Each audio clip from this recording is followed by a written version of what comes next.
Singapore now is a lion who roars beyond the continent, the country who have a dominant role in running commerce rotation and global finance. Its strength in financial aspect puts Singapore as third position in the world's finance rank. To be in today's position, the journey was started with a long record. The narrative of Singapore history mentioned the name of Lee Kuan Yew as the kingpin behind Singapore's progress. Lee Kuan Yew has hobbled to bring Singapore fought out Malaysia in 1965.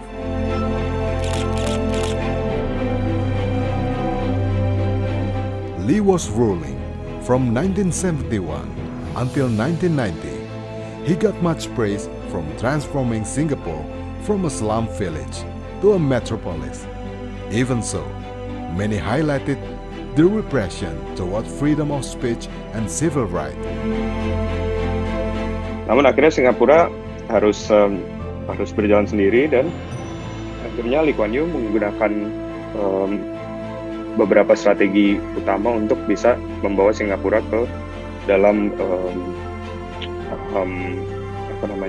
dalam pertumbuhan ekonomi yang tinggi. Nah, salah satunya adalah bahwa Lee Kuan Yew menyadari bahwa Singapura itu sendiri karena tidak memiliki natural resources, sumber daya alam yang banyak untuk bisa digunakan sebagai modal pembangunan. Jadi Singapura fokus terhadap pembangunan human capital atau modalnya adalah manusianya. Under his authorization, Lee Kuan Yew found a settled, strong-willed community. Lee believes it was a social asset to promote Singapore. His people considered Lee as the designer of prosperity today. Later the predicate, city-state without future, slowly disappeared.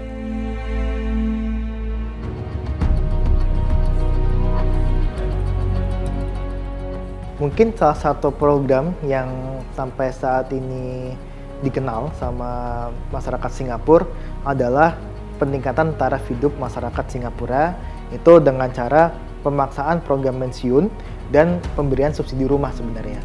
Nah, itu dua program tersebut yang menurut saya itu penting dilihat oleh masyarakat Singapura untuk kita mengevaluasi ataupun mengapresiasi dari program Lee Kuan Yew. Karena kalau kita lihat program pensiun itu sangat banyak sekali manfaatnya ketika semua orang di Singapura itu wajib untuk mengikuti program pensiun dari negara.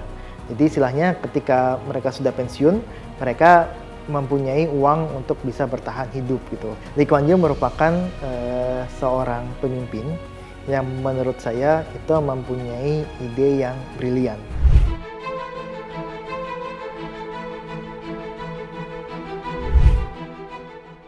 His pragmatic view effectively turned Singapore from a small, no natural resources into a new economic power in Southeast Asia, indeed Asia as continent. The mix of state and personal capitalism somehow put Singapore as an economic miracle by economic observers. Singapore becomes prosperous, modern, efficient, and corruption-free under Lee's authority.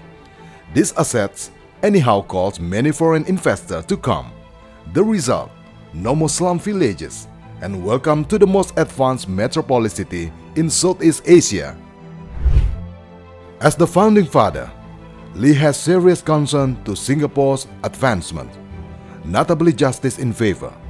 He judged the parties for not representing all people, so did British colonialism regime that held unfair government.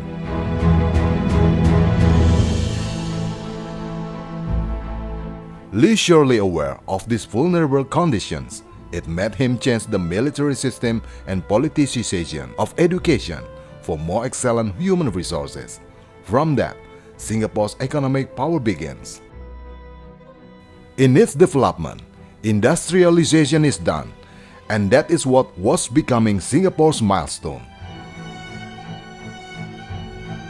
In economic matter, Lee combined his famous dictatorial government system through his Iron Fist with free market.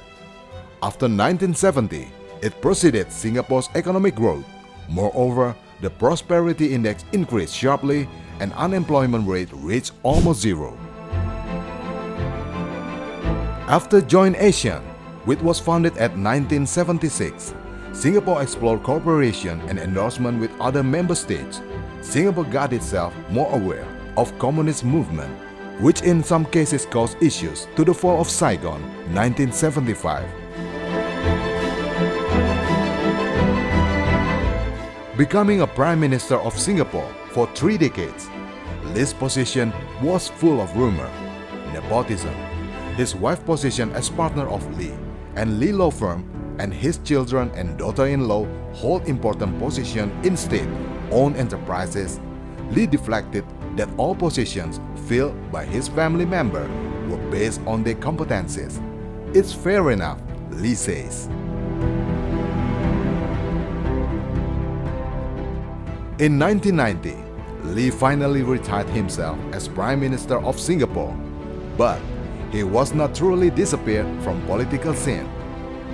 During Goh Chok Tong's authority, Lee persisted as senior minister.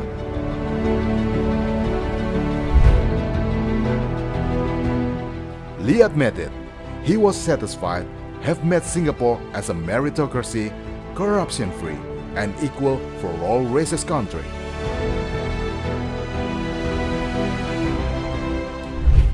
I have